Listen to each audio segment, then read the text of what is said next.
सारे डॉक्यूमेंट्स है एनडीटीवी के पास हैं नरेंद्र यादव के फर्जी दस्तावेज, जिसके आधार पर मिशनरी अस्पताल में उसने नौकरी हासिल की। और ये देखिए, ये वो फर्जी डॉक्यूमेंट्स हैं जो कि नाम बदलकर नरेंद्र यादव जो असली नाम है वो नाम बदलकर एन जॉन केम नाम, जो कि एक लंदन के मशहूर कार्डियोलॉजिस्ट का नाम है, उस नाम पर फर्जी डॉक्यूमेंट्स तैयार करवाए। और उन फर्जी डॉक्यूमेंट्स के आधार पर 19 सालों से नरेंद्र यादव डॉक्टरी के पेशे में था। डॉक्टरी की प्रैक्टिस वो कर रहा था, लगातार लोगों की सर्जरी कर रहा था, उनका ट्रीटमेंट कर रहा था। और इसी ट्रीटमेंट के दौरान कई लोगों की जान भी चली गई, क्योंकि उस तरीके का अनुभव नरेंद्र यादव को नहीं था जैसी सर्जरी नरेंद्र यादव ने अपनी नौकरी के दौरान की थी। ये वो फर्जी डॉक्यूमेंट्स हम आपको दिखा रहे हैं एनडीटीवी पर, एक्सक्लूसिव डॉक्यूमेंट्स। और ये वो आधार कार्ड जिस पर नाम गलत है, जो असली नाम है उसको छिपाया गया।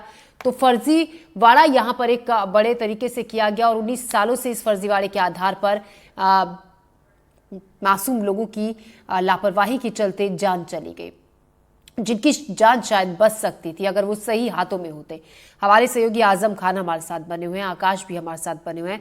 आकाश, 19 सालों से नरेंद्र यादव डॉक्टरी के पेशे में था और फर्जी डॉक्यूमेंट्स के आधार पर अलग अलग अस्पतालों में नौकरी की, लोगों का ट्रीटमेंट किया और ना जाने कितने लोगों की जान लापरवाही के चलते, नरेंद्र यादव के ट्रीटमेंट के चलते चली गई, जो शायद बच सकती थी। बिल्कुल हो सकता है आंकड़ा इससे अधिक हो। अगर इस पूरे मामले की जांच की जाए तो छत्तीसगढ़ और मध्य प्रदेश मिलाकर बहुत सारे लोग ऐसे होंगे जिन्होंने इस डॉक्टर के जरिए अपना इलाज कराया होगा। तो हो सकता है कि आने वाले समय में अगर कायदे से जांच हो तो यह आंकड़ा और भी बढ़े, क्योंकि सवाल लोग प्लेसमेंट एजेंसी पर उठा रहे हैं। मिशन हॉस्पिटल भी यही कह रहा है कि प्लेसमेंट एजेंसी ने उन्हें डॉक्टर की रिक्वायरमेंट जो थी वो पूरी की थी, लेकिन क्या मिशन अस्पताल ने उस डॉक्टर के बारे में कोई जांच नहीं की, कोई जानकारी नहीं ली, उसके सर्टिफिकेट्स नहीं देखे? किस आधार पर इतने बड़े सर्जन को नौकरी दे दी गई? क्या सिर्फ नाम सुनकर या फिर उसका बनाया हुआ माहौल देखकर सिर्फ उसे नियुक्ति दी गई और उससे लगातार सर्जरी करवाए गए? मेरे सहयोगी आजम अभी बता रहे थे कि उसकी जनवरी में ज्वाइनिंग होती है, मिड फरवरी में वो फरार हो जाता है। अस्पताल प्रबंधन कहता है कि वो अस्पताल से भी चोरी करके भागा है। तो अस्पताल प्रबंधन को फरवरी बीता, मार्च बीता और अब अप्रैल चल रहा है, अब तक भनक नहीं लगी कि वो जाकर पुलिस से शिकायत करें और इस डॉक्टर के बारे में बताएं कि उसने वहां से मशीनें लेकर भागा है। ये जो तमाम बहाने हैं ये भी एक सवाल खड़े करते हैं। लेकिन जब इसके पहले भी सीएमएचओ से शिकायत की गई थी तो सीएमएचओ ने इस पूरे मामले को गंभीरता से क्यों नहीं लिया? ये तमाम तरह के जो सवाल हैं वो किसी आम व्यक्ति के मन में पैदा हो सकते हैं, न सिर्फ मध्य प्रदेश बल्कि छत्तीसगढ़ के एक बड़े नामी निजी अस्पताल में जहां लोग भरोसा करके पहुंचते हैं, उन जगहों पर इसने प्रैक्टिस की और लोगों के साथ खिलवाड़ किया। और यही वजह है कि आज अब वो पीड़ित सामने आ रहे हैं, ऐसे पीड़ित सामने आ रहे हैं जिनको गैस की शिकायत थी, जिनकी हार्ट सर्जरी कर दी गई है। तो निश्चित तौर पर ऐसे तमाम डॉक्टर्स अगर अभी भी मौजूद हैं तो उनके ऊपर जांच होनी चाहिए और सख्त कार्रवाई होनी चाहिए, क्योंकि ये मजाक नहीं है, ये लोगों की जान के साथ खिलवाड़ किया जा रहा है। और ऐसे में बहुत जरूरी हो जाता है कि ऐसे डॉक्टरों को कड़ी से कड़ी सजा भी मिले। बिल्कुल, विभाग की भी यहाँ पर एक बड़ी लापरवाही सामने आ रही है। आकाश, जिस तरीके से आप बता रहे हैं कि सीएमएचओ को पहले जानकारी दी गई थी लेकिन कोई ध्यान उस तरफ नहीं दिया गया। आजम, ऐसे में खबर ये भी है कि जिन लोगों की सर्जरी के दौरान मौत हुई थी, नरेंद्र यादव ने जिन लोगों की सर्जरी की थी, उनका पोस्टमार्टम नहीं कराया गया था, ताकि जो असली वजह है, ताकि पूरी तरीके से जो लापरवाही इलाज के दौरान हुई वो सामने ना आ सके। जाहिर तौर पर जितने भी मामले आए हैं, लगभग 5 मामले दमोह के मिशन अस्पताल के हैं। 7 का आंकड़ा बताया जा रहा है, लेकिन अभी 5 परिवार सामने आए हैं जिनका कहना है कि इनको शुरुआती दौर में ही बताया गया था कि इनको बड़ा सीवर अटैक आया है।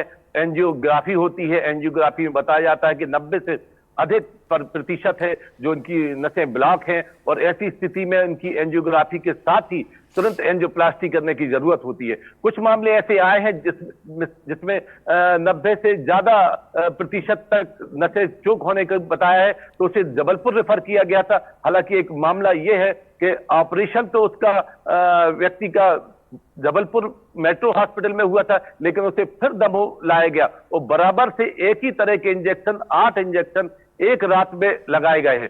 इससे भी लगता है कि उनके परिवारों ने संदिग्धता जाहिर की है कि उनकी मौत न केवल सिर्फ एंजियोग्राफी और एंजियोप्लास्टी से हुई, बल्कि गलत लापरवाही पूर्वक तरीके से इलाज करने से भी उनकी मौत हुई है। इजराइल खान जो कि टीआई थे, पूर्व लगभग 72 साल की उनकी उम्र थी, उनका मेट्रो अस्पताल में इलाज हुआ था। मेट्रो अस्पताल में जबलपुर में बाईपास सर्जरी हुई थी, उनको दमोह वापस लाया गया था और फिर मिशन अस्पताल में रखा गया था। लगभग 8 घंटे के अंदर में 8 बड़े बड़े डोज इनको एक ही तरह के इंजेक्शन के दिए गए। उनके परिवार का कहना है, मुझे लगता है कि सर्जरी से ज्यादा मौत उनकी इस तरह के इलाज से हुई है। इस तरह इस डॉक्टर पर लगातार अलग अलग तरीके के इलाज करने के और अलग अलग तरीके की सर्जरी के मामले आए हैं। लोगों ने अलग अलग अपनी संभावना व्यक्त की है, लेकिन जब हार्ट अटैक का मरीज पहुंचता है अस्पताल में तो उसको यह लगता है कि किस तरह हमें राहत मिले, क्योंकि मरीज के पास समय बहुत कम होता है। बिल्कुल, जैसी डॉक्टर उन्हें सलाह देते हैं आजम, यही देखा भी जाता है कि जो मरीज के पेशेंट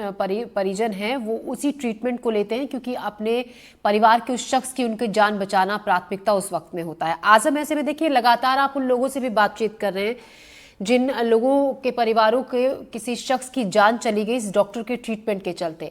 अब जब उन्हें असलियत पता चल रही है, क्या वो कह रहे हैं? एक तो लाखों रुपए उन्होंने इलाज के लिए दिए होंगे जाहिर तौर पर, और जब ये पता चलता है कि लापरवाही और फर्जी डॉक्टर के चलते उनके परिवार के शख्स की जान चली गई, तो किस तरीके की प्रतिक्रिया लोगों की मिल रही है? क्या लोग कह रहे हैं, वो परिवार कह रहे हैं?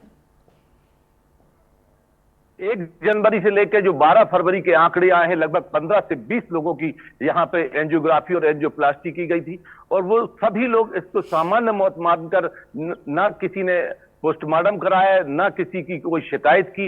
उन्हें ये लगा कि ये वास्तविक मौत है और इन्होंने किसी तरह की कोई शिकायत दर्ज नहीं कराई। आजम, बड़ा दुखदाई उन परिवारों के लिए अब ऐसे में है। शुक्रिया आजम आपका जानकारी के लिए। फिर से हम आपके पास लौटेंगे अपडेट